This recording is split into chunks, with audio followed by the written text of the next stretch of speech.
Rebecca Speck. And I'm Justin Speck, and we're Alexis's parents.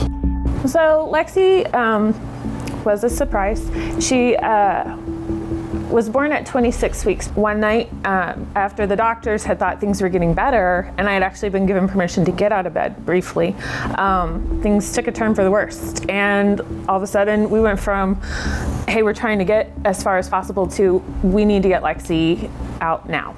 And in 58 minutes, Lexi was there. Lexi was born 3 months premature. She was 2 pounds, 2 ounces. She was 14 inches long. We could literally hold her right here. Lexi got out of the NICU before her due date. And so technically, when we would adjust her age, she would be minus 3 weeks. So a NICU is an abbreviation for Neonatal Intensive Care Unit, and it's specifically geared towards preemies. It was probably one of the most intimidating things, because you walk in the door and there's rules about what you can bring. And they're signing in, and you come into this room, and it's lined with incubators, and oxygen stations and heart monitors, and it's very alarms. Quiet, but it's loud at the same time because of the breathing machines and the alarms. And there's nurses moving to and from, and there's some children and other families there, and it's very sobering and very quiet and very loud at the same time, if that makes any sense at all.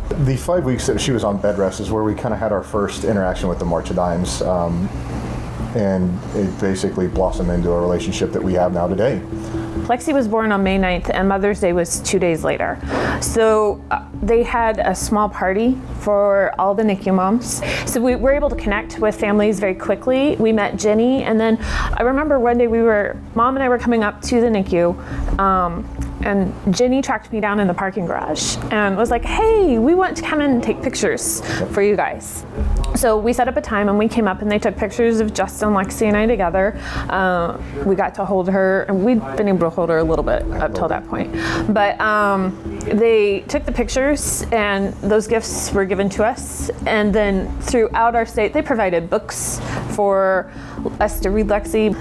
The footprint. Oh yeah. That was one of kind of the first things that they did for us in the NICU was, again, going back to there's a possibility of not coming away with your child because they were born so early, and some just unfortunately don't make it. So they give you those mementos, those little things, those little pieces that you get to hold on to. That footprint is still on our refrigerator today. The March of Dimes representatives, they're there to let you know that it's normal, and that we're going to get through it, and they're a support system.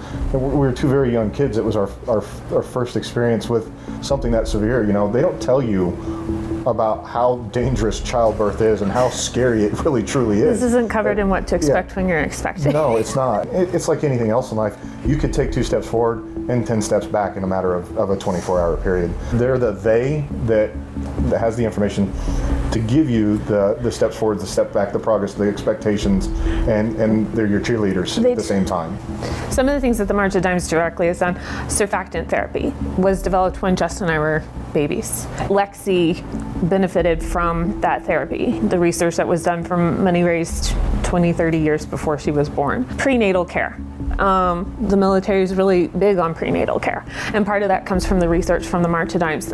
If you go and you look at the research, in a developed nation, there are 500,000 babies born in the U.S. premature every year. I do know that, and that number is astounding for a country as developed as ours to have that many premature infants still. You're in that chaos in the NICU, and you get through that, and you take this deep breath, but it doesn't end there. And it affects all of us every day, whether you know it or not, friends, family members. If you really sat down and thought about it, I would guarantee almost 100% all of us know somebody that has been through this, or is premature, or has had a kid that's premature in their life. My mother was premature. And even beyond that, if you look at the original goal of the March of Dimes, it was to cure polio. And the March of Dimes is the only charity group that has actually set out to cure a disease. And succeeded. So all of us who have received that polio vaccination have been touched by the work of the March of Dimes. I'm telling you, I think they can solve all the problems. We just got to keep pushing forward. So I guess the bigger picture is we're going to keep supporting you, and we're going to hope that you keep supporting us, so that that the March of Dimes goal is reached, and there are no more premature births or Sick births. SIDS, any of that. It's just something no family should have to go through. But if you're going through it, we've been there, and we're going to keep fighting. So we need you to keep fighting with us.